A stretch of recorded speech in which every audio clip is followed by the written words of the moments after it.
अस्सलाम वालेकुम फ्रेंड। आज जो हम टॉपिक डिस्कस करने जा रहे हैं वो है यूकैरियोटिक राइबोसोम्स के बारे में। पिछला जो हमने लेक्चर डिस्कस किया था वो है प्रोकैरियोटिक राइबोसोम्स के बारे में कि प्रोकैरियोटिक राइबोसोम्स क्या होते हैं। वैसे तो मोस्टली जो है ना राइबोसोम्स की जो शेप और साइज़ है वो जो है ना मिलता जुलता है, यानी फिनोटाइपिक के हवाले से वो जो है ना मिलते जुलते हैं।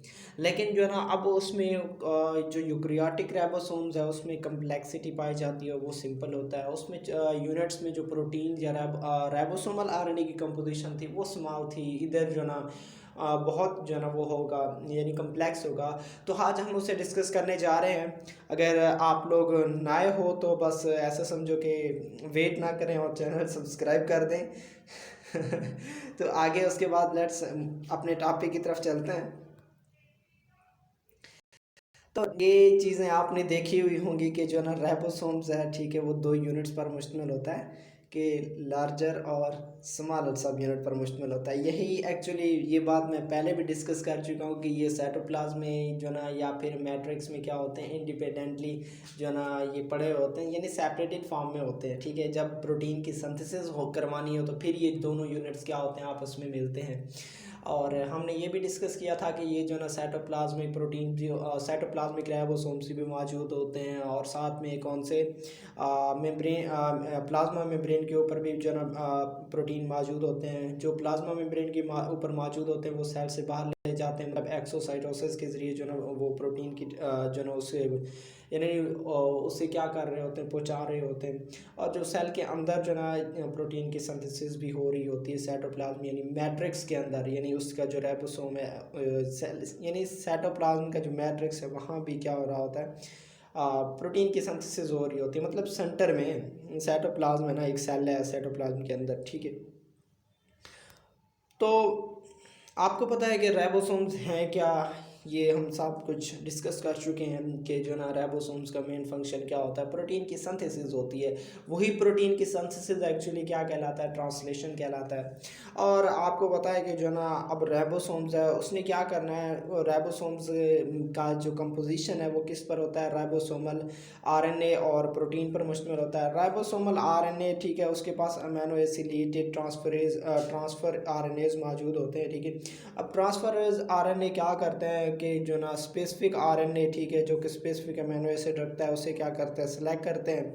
और यानी अब वो कैसे सिलेक्ट करते हैं, क्योंकि कोड मौजूद होता है। ठीक है, कोडान मौजूद होता है। ठीक है, मैसेंजर आरएनए जो ना स्मॉलर सब यूनिट पे आगे अटैच होता है, तो जो ना वो कोड करता है। उसे कोड करने के बाद जो ना स्पेसिफिक अमीनो एसिड वाला जो टी आर एन ए उसे क्या करता है, कैचअप करता है और उन्हें क्या करता है, आपस में मिलाता है और पेप्टाइड बांड बनाता है। ठीक है, पेप्टाइड बांड बनाता है तो मतलब प्रोटीन ही बनाता है। उसके बाद अगर हम बात करें जो ना राइबोसोम्स, अब यूकैरियोटिक्स में कौन कौन आ जाते हैं, ठीक है, एनिमल्स, प्लांट्स, फिंजाई, बहुत यूनिसेलुलर ऑर्गेनिज्म जो है ना विद न्यूक्लियस, जिनमें न्यूक्लियस होता है, विदाउट न्यूक्लियस नहीं। ठीक है, मतलब ये कि एक वेल डिफाइंड न्यूक्लियस मौजूद होता है जिन जानदारों में। तो उनमें जो राइबोसोम्स है वो मच लार्जर है। ठीक है, मतलब यही कम्प्लेक्स है उनमें, नंबर ऑफ प्रोटीन्स। ठीक है, स्मॉलर राइबोसोमल सॉरी जो राइबोसोमल यूनिट्स होते हैं उनकी तादाद ज़्यादा होती है।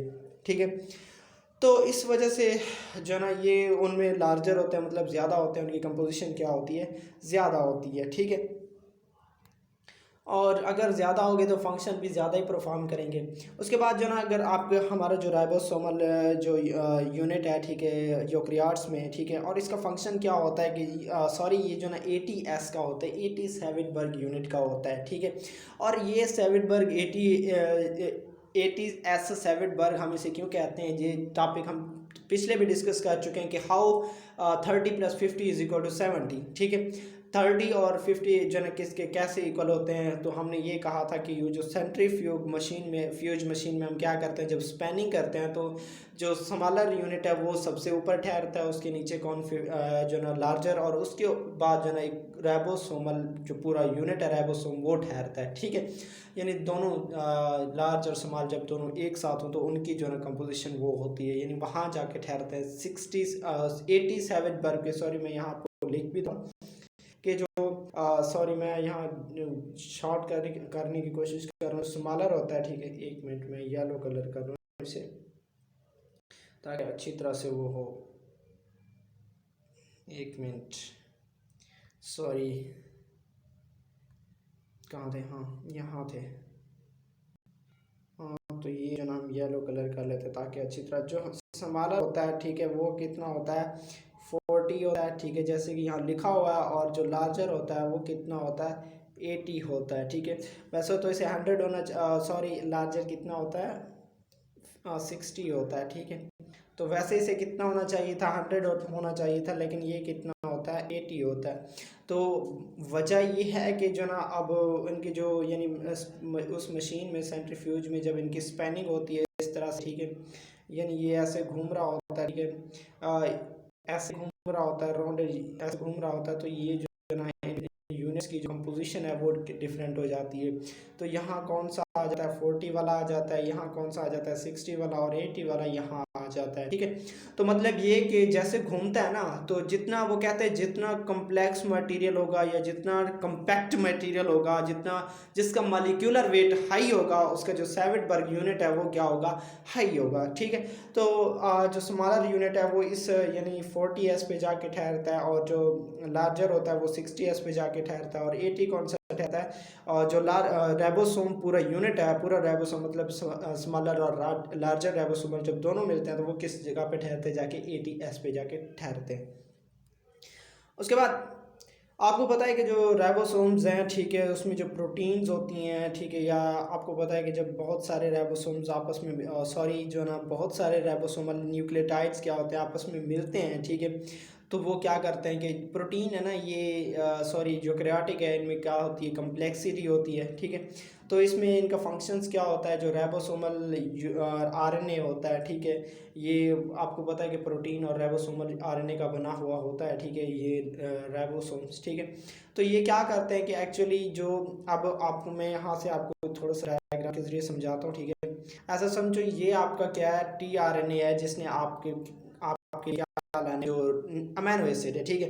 तो यहाँ इसके यहाँ मौजूद होते हैं 3 एंटीकोडॉन्स, ठीक है। अब ये एंटीकोडॉन्स किसके मुताबिक होते हैं, उस एमआरएनए के मुताबिक होते हैं, ठीक है, एमआरएनए के मुताबिक होते हैं, ठीक है। अब यही एमआरएनए क्या करता है कि क्योंकि उसमें कोड के सीक्वेंसेस मौजूद होती है, चलो मैं फर्स्ट अमीनो एसिड की बात करता हूँ, जैसे कि प्रोटीन की सिंथेसिस हो रही है तो उसको पहला पहला जो अमीनो एसिड होता है वो होता है एयूजी।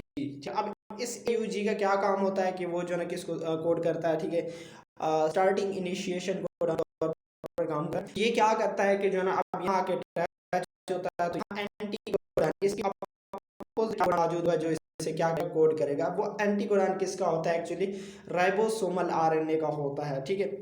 तो राइबोसोमल आरएनए मौजूद होता है, और राइबोसोमल आरएनए क्या करता है, उसको स्टडी करता है, स्टडी करने के बाद जो है ना टीआरएनए, ठीक है, टीआरएनए बेचारा क्या ले आएगा, अमीनो एसिड ले आएगा जो हमें ज़रूरत होगी।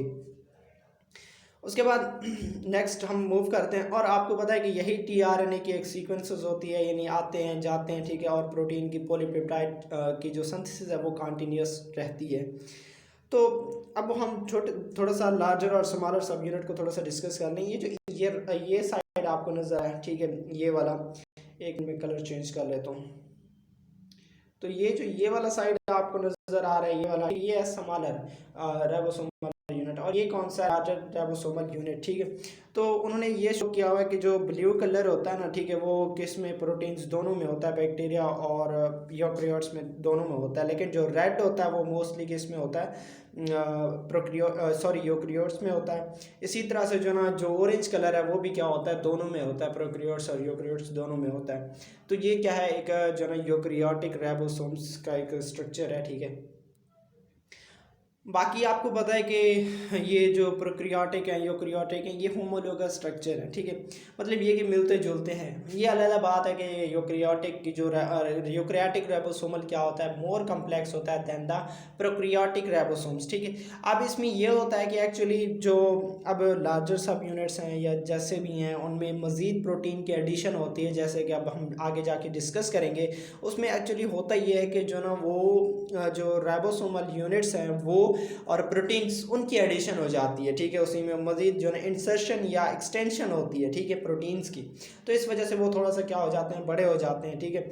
और जो है आपको पता है कि जब हम उसकी एडिशन करते हैं, ठीक है, जो यूकैरियोटिक राइबोसोम्स में, ठीक है, और हम चंद ऐसे भी वो ऐड करते हैं जो कि उसमें मौजूद नहीं होते हैं। मतलब ये कि यूकैरियोटिक राइबोसोम्स में हम यानी न्यू प्रोटीन्स की एडिशन होती है, तो बहुत सारे प्रोटीन जो कि प्रोकैरियोटिक उसमें मौजूद नहीं होते, प्रोकैरियोटिक जो है यानी राइबोसोम में मौजूद नहीं होती, हम जो है ऐसी चीज़ें ऐड करते हैं, उनकी एडिशन करते हैं। तो ये आपको नज़र आ रहा है प्रोकैरियोटिक राइबोसोम, ठीक है, कितना होता है 70s, और ये कितना होता है 50s, और ये कितना होता है 30s। तो 50 और 30 मिलकर कितना बनाते हैं 80, लेकिन जो ना हम क्या कहते हैं कि जो सेवेंटबर्ग यूनिट है, ठीक है, उसमें ये कितना बनाता है 70s बनाता है। तो उसमें हम ये देखें कि लार्जर सब यूनिट है, उसमें आरएनएज की तादाद एक 5s है और दूसरा कौन सा है 23s। ये भी हम डिस्कस कर चुके हैं कि दोनों एक जैसे हैं। क्यों? एक स्मॉलर जो 5 है वो स्मॉलर राइबोसोमल जो यूनिट है, और जो 23 हैं वो क्या है, लार्जर राइबोसोमल यूनिट्स हैं, ठीक है। और ये 16 ये क्या है, ये राइबोसोमल यूनिट्स हैं, ठीक है। और इसी तरह से जो नंबर ऑफ प्रोटीन्स क्या होते हैं कि जो ना इसमें मोर देन 30 होती हैं, और इसमें नंबर ऑफ प्रोटीन कितनी होती हैं 21 होती हैं। तो उसके बाद जो ना अगर हम यूकैरियोटिक की बात करें तो उसका जो ना 60 एंड 40 होते हैं, और उसमें नंबर एंड कंपोजिशन दी हुई है। देखो ये देखो 5s है, ठीक है, ये 5.8s है एंड 28s है, ठीक है। मतलब ये कि डिफरेंट किस्म के कैटेगरीज के क्या है आरएनएस मौजूद होते हैं। तो उसके बाद जो है ये जो लार्जर होता है उतने 18s पर मुश्तमिल होता है, ठीक है।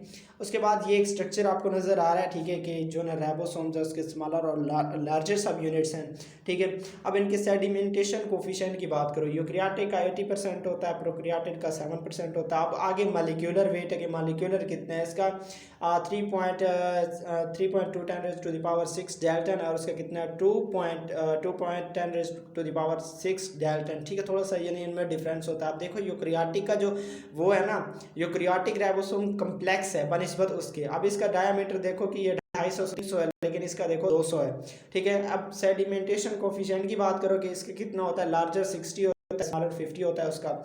इसी तरह से मॉलिक्यूलर वेट आपको यहाँ नजर आ रहा है, ठीक है, मॉलिक्यूलर वेट और प्रोटीन की नंबर ऑफ प्रोटीन की। तो मॉलिक्यूलर मास उसका कितना है कि 2.0×10⁶ है, ठीक है। तो अब यहाँ आप थोड़ा सा देख लो कि यहाँ ये जो लार्जर सब यूनिट है ना, और यहाँ देखो प्रोकैरियोटिक राइबोसोम एक्चुअली वो लार्जर सब यूनिट के साइज के बराबर होता है, ठीक है, उसका मॉलिक्यूलर मास बराबर होता है, ठीक है। इसी तरह से जो ना ये जो इसका जो सब यूनिट है स्मॉलर सब यूनिट वो कितना सॉरी लार्जर सब यूनिट जो ना प्रोकैरियोट में कितना होता है 1.3×10⁶ डाल्टन में, यानी मिलियन डाल्टन, 1.3 मिलियन डाल्टन। इसी तरह से जो आगे स्मॉलर की बात करो, ठीक है, और प्रोटीन की तादाद तो आपको नज़र आ रही है, जैसे कि यहाँ 46 है और यहाँ कितने हैं 33 है। इसी तरह से लार्जर सब यूनिट जो है ना, यहाँ लार्जर सब यूनिट्स में आरएनए की तादाद ये दी हुई है, और उनमें नंबर ऑफ न्यूक्लियोटाइड्स भी दिए हुए हैं कि इसमें हाँ इतने न्यूक्लियोटाइड्स होते हैं, इसमें इतने न्यूक्लियोटाइड्स होते हैं, ठीक है। ये इस चीज़ से भी तो आप अच्छी तरह से वाकिफ़ हो रहे हो कि जो ना अब देखो 20s या 25s या 28s, ठीक है। मतलब ये कि वो जो ना नंबर ऑफ न्यूक्लियोटाइड्स चेंज होते जा रहे हैं, क्योंकि जो मॉडर्न स्टडी है, ठीक है, वो मज़ीद जो है चीज़ों को एक्सप्लेन कर रही है, तो नंबर में थोड़ा सा डिफरेंट आ रहा है, ठीक है। ये मैंने ये पहले लेक्चर में भी बताया था कैसे होता रहता है, ठीक है। तो अब न्यूक्लियोटाइड्स आप देखो उसमें कितने होते हैं 3345, ठीक है, 3354 जो है न्यूक्लियोटाइड्स होती हैं। आगे 4s है, ठीक है, उसमें कितने 5s है, उसमें 120 न्यूक्लियोटाइड्स होती हैं। इसी तरह से 5.8 है तो उसमें कितनी होती हैं, ये देखो 154 न्यूक्लियोटाइड्स हैं। तो यहाँ भी इसी तरह से नंबर ऑफ न्यूक्लियोटाइड्स क्या हुआ दिया हुआ है कि ये इतने आरएनएज होते हैं और इनके इतने न्यूक्लियोटाइड्स होती हैं। उसके बाद जो ना आगे हम डिस्कस करते हैं स्मॉलर सब यूनिट्स को, तो इसके कोफिशिएंट्स को कितना शो किया गया है। जो लार्जर है उसका कितना होता है 40, जो यानी जो क्रियाटिक का होता है उसका कितना 40 है, प्रोक्रियाटिक का कितना 30 है। इसी तरह से मॉलिक्यूलर मास आपको शो हो रहा है, ठीक है, 1.2, ठीक है, उसका होता है, ठीक है। मतलब ये कि जो स्मॉलर सब यूनिट है वो लार्जर सब यूनिट के बराबर होता है, और जो प्रोक्रियाटिक का लार्जर यूनिट है वो किसके बराबर होता है, प्रोक्रियाटिक राइबोसोम के बराबर होता है। मतलब मिलते जुलते हैं इतने, ठीक है। इसी तरह से मालिक्यूलर मास भी आपको दिया गया है, ठीक है, इसका प्रोक्रियाटिक का। उसके अलावा प्रोटीन्स की नंबर भी आपको शो हो रही है कि यूकैरियोटिक में 33 प्रोटीन्स होती हैं। इसी तरह से प्रोक्रियाटिक में कितनी होती हैं, 20, जो स्मॉलर यूनिट होता है उसके में 20 प्रोटीन्स होती हैं। इसी तरह से आरएनएज भी शो हो रही हैं कि इसमें कितने होते हैं, 1753 जो न्यूक्लियोटाइड शो हो रही हैं, और इसमें कितने हैं, 1504 न्यूक्लियोटाइड शो हो रही हैं। तो ये था हमारा आज का लेक्चर सॉरी लेक्चर। तो नेक्स्ट जो हमारा टॉपिक होगा वो क्या होगा, सिंथेसिस ऑफ प्रोटीन के बारे में, क्योंकि हमारा ये राइबोसोम है, ठीक है। तो राइबोसोम्स का काम क्या होता है, प्रोटीन की सिंथेसिस, और सिंथेसिस ऑफ प्रोटीन क्या कहलाता है, ट्रांसलेशन कहलाता है। आप लोग हमारे चैनल पे नए हैं तो सब्सक्राइब कर दें, और तो कुछ नहीं हो सकता, सब्सक्राइब ही कर दो। तो वेट में रहिएगा, इंशाल्लाह हम जल्द लेक्चर जल्द अज जल्द लेके आएंगे सिंथेसिस ऑफ प्रोटीन। और अगर कोई मसला है, यानी मतलब ये कि कोई टॉपिक समझ नहीं आ रहा या कोई पॉइंट क्लियर नहीं हो रहा, तो आप कमेंट बॉक्स में कमेंट करें, इंशाल्लाह जो ना हम उसका जवाब ज़रूर देंगे। और wait for the next video. Thanks.